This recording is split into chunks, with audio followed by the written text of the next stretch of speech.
বাংলাদেশ কৃষি বিশ্ববিদ্যালয়ের আজকে আসলে দ্বিতীয় দিনের মতো আন্দোলন চলছে এবং আজ থেকে কিন্তু অনির্দিষ্টকালের জন্য রেলপথ অবরোধ করেছে আন্দোলনরত শিক্ষার্থীরা। 6 দফা দাবির না মানা হলে এই রেলপথ অবরোধ তোলা হবে না বলেও তারা জানিয়েছে।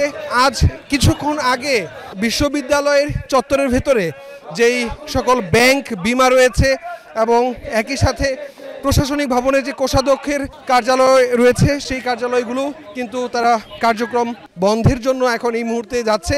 কিছুক্ষণ আগে পূবালী ব্যাংক যেই ভবনটি এখানে রয়েছিল সেই পূবালী ব্যাংকের কার্যক্রম স্থগিত করার জন্য তারা সেখানে গিয়েছে এবং সেখানে দায়িত্বরত কর্মকর্তাদেরকে 30 মিনিট সময় বেঁধে দিয়েছে আন্দোলনরত শিক্ষার্থীরা, যাতে করে 30 মিনিটের মধ্যে পূবালী ব্যাংকের কার্যক্রমও যাতে এখানে বন্ধ করা যায়। এখন সবাই এগিয়ে যাচ্ছে প্রশাসনিক ভবনের দিকে।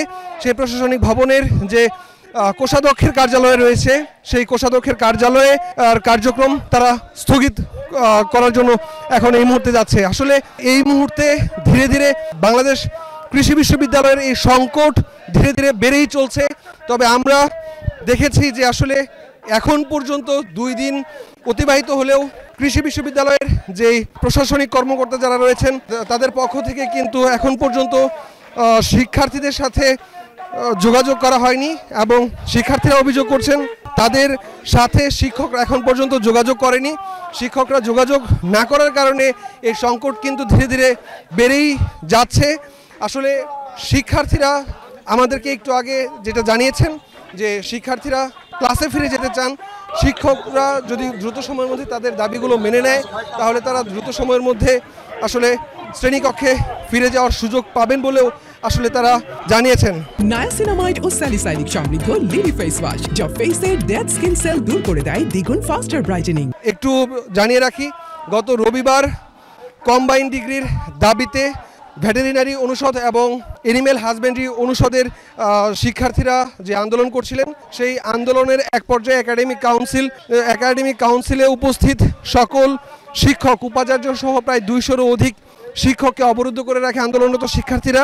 তাদের পক্ষে আসলে কোনো ফলাফল না যাওয়ার কারণে এবং সেই অবরুদ্ধ শিক্ষকদেরকে অবরুদ্ধ রাখা অবস্থায় বহিরাগতরা এসে সাধারণ শিক্ষার্থীদের ওপর হামলা চালায় এবং বিভিন্ন স্থাপনায় ভাঙচুর চালায় এবং সেদিন রাতেই মূলত শিক্ষার্থীরা সবাই রাস্তায় বের হয়ে আসে এবং গতকাল রেলপথ অবরোধ করে।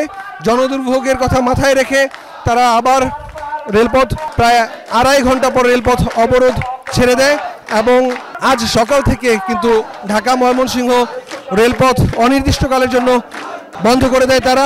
এখন এই মুহূর্তে বিশ্ববিদ্যালয়ের যতগুলো ব্যাংক রয়েছে এবং প্রশাসনিক ভবনের যে কোষাধ্যক্ষের কার্যালয় রয়েছে সেটিও কিন্তু তারা বন্ধ করার জন্য এখন এসেছে। আপনারা দেখতে পাচ্ছেন প্রশাসনিক কর্মকর্তাদের বিরুদ্ধে কিন্তু স্লোগান চলছে। এখন এই মুহূর্তে আসলে প্রশাসনিক কার্যালয়ের যে কোষাধ্যক্ষের কার্যালয় রয়েছে এই কার্যালয়ের সামনেই মূলত শিক্ষার্থীরা এসেছেন এবং এই কার্যালয়টিও বন্ধ করার জন্য তারা এখানে কথা বলছেন এবং ইতোমধ্যে একটি ব্যাংকে গিয়ে 30 মিনিট সময় বেঁধে দেওয়া হয়েছে। 30 মিনিটের মধ্যে সেই ব্যাংক বন্ধের কথাও তারা বলে এসেছেন এবং এরপরে আরও যে কয়েকটি ব্যাংক বিশ্ববিদ্যালয়ে রয়েছে প্রত্যেকটি ব্যাংকে আসলে গিয়ে তারা বন্ধ ঘোষণা করার কথা বলেছেন এবং এই কার্যালয়ে আসলে 1 মিনিটের মধ্যে সবাইকে নিচে এসে শিক্ষার্থীদের সাথে কথা বলার জন্যও কিন্তু শিক্ষার্থীরা মাইকে ডাকছেন।